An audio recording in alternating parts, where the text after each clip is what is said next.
आज का हमारा टॉपिक है online preparation for all types of jobs exam. Basically ये टॉपिक बहुत बड़ा है और मोस्ट इम्पोर्टेंट है jobs exam point of view से।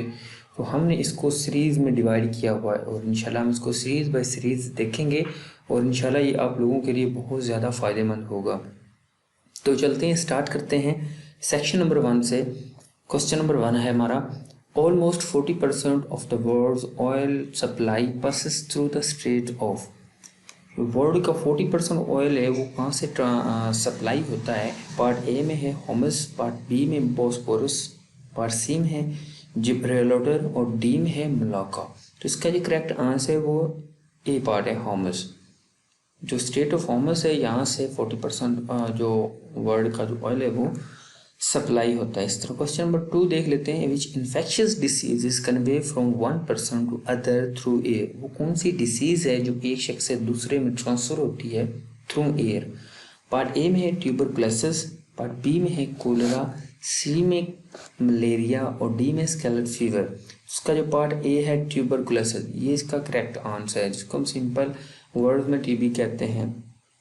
Question number 3, who is the author of Akbarnama? Akbarnama का जो मुसन्नफ़ है वो कौन है? पार्ट ए में अबुल फजल, बी में फैज़ी, सी में अब्दुल रहीम और डी में नसीरुद्दीन। तो इसका जो करेक्ट आंसर है वो है अबुल फजल, ये इसके मुसन्नफ़ है। Question number 4, in which year first world war began? पहली जंग अजीम कब हुई थी? तो ये हुई थी 1914 से स्टार्ट हुई थी और 1919 में एंड हुई थी। तो इसका जो पार्ट सी है 1914, ये इसका करेक्ट आंसर है, इसमें ये स्टार्ट हुई थी। Question number 5, the capital of UAE. UAE का जो कैपिटल है वो कौन है इनमें से? पार्ट ए में लंदन, बी में अबू धाबी, सी में फुजेरा और डी में है दुबई। इसका जो करेक्ट आंसर बी है, Abu Dhabi is the capital of UAE. Question number 6, the battle of Waterloo was fought in. Battle of Waterloo कब लड़ी गई थी? पार्ट ए में है 1805, बी में है 1810, सी में 1815 और 1820 डी में। तो इसका जो करेक्ट आंसर सी है 1815, ये इसका करेक्ट आंसर है, इसमें ये लड़ी गई थी। इसी तरह question number 7, sound can not travel through. Sound किस में ट्रैवल नहीं कर सकती? तो साउंड को ट्रैवल करने के लिए मीडियम की ज़रूरत होती है, लेकिन जो हमारे पास वैक्यूम है, एक पार्ट ये है, बी है वाटर, सी है सॉलिड और डी है हमारे पास एयर। तो जो सॉलिड होते हैं उनमें एटम होते हैं और जो डी पार्ट है एयर, इसमें डस्ट पार्टिकल और बी में वाटर मॉलिक्यूल्स। जो वैक्यूम इसमें कुछ भी नहीं होता, ये मीडियम लेस होता है, इसमें ये इसका करेक्ट आंसर हो जाएगा। तीसरा question number 8, dialysis is meant for. Dialysis का मतलब क्या है? पार्ट ए में लीवर, बी में किडनीज, सी में गॉल ब्लैंडर और डी में है लंग्स। इसमें जो इसका करेक्ट आंसर है वो बी है, जिनको हम गुर्दे कहते हैं। तो अक्सर आपने डिसीज सुनी होगी कि फलां शख्स के गुर्दे वॉश हो गए। Question number 9, Pakistan, Iran and Turkey left CENTO in. Pakistan, Iran और टर्की ने सेंटो को कब लेफ्ट किया था? पार्ट ए में है 1977, बी में है 1978, सी में है 1979 और डी में 1080। इसका जो करेक्ट आंसर है वो है सी 1979, इसमें इन्होंने लेफ्ट किया था। और सेंटो का एब्रीविएशन देखते हैं, सेंट्रल ट्रेडी ऑर्गेनाइजेशन, ये इसका एब्रीविएशन हो गया। नेक्स्ट पे चलते हैं,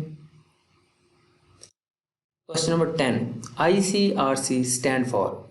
आईसीआरसी स्टैंड फॉर किसका है? International committee of red.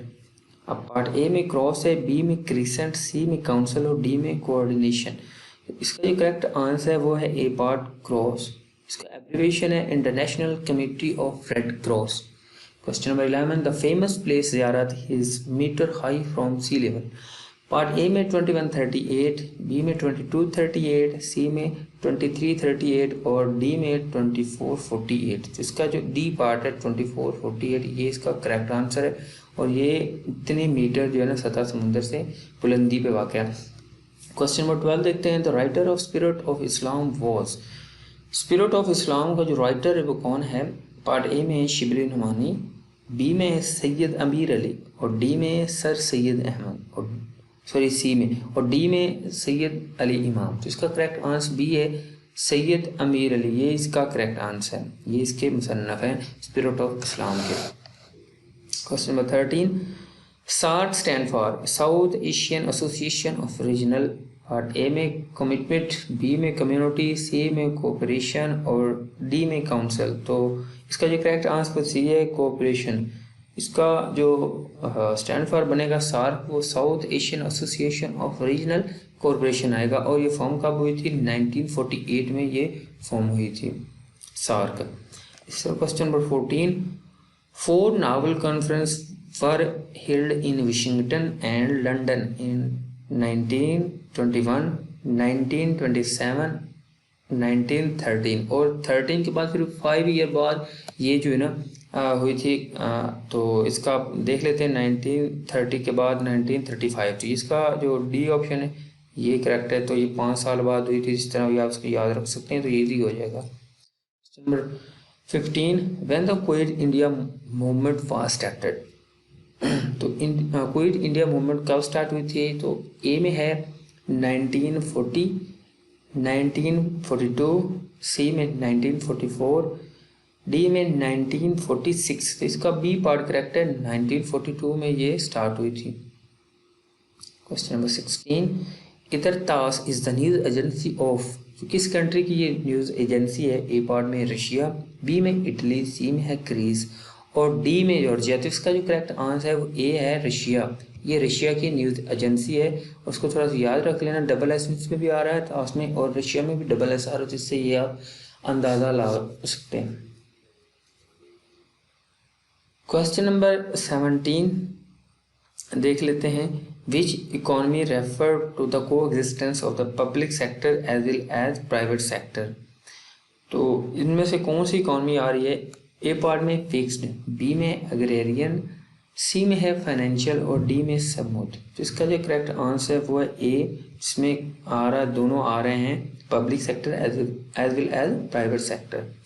Question number 18 देखते हैं, CIS stand for Commonwealth of Independent. तो ए पार्ट में सिस्टम, बी में स्केलेटन्स और सी में है स्टेट्स, डी में सिचुएशंस। इसका जो करेक्ट आंसर सी है states, commonwealth of independent states.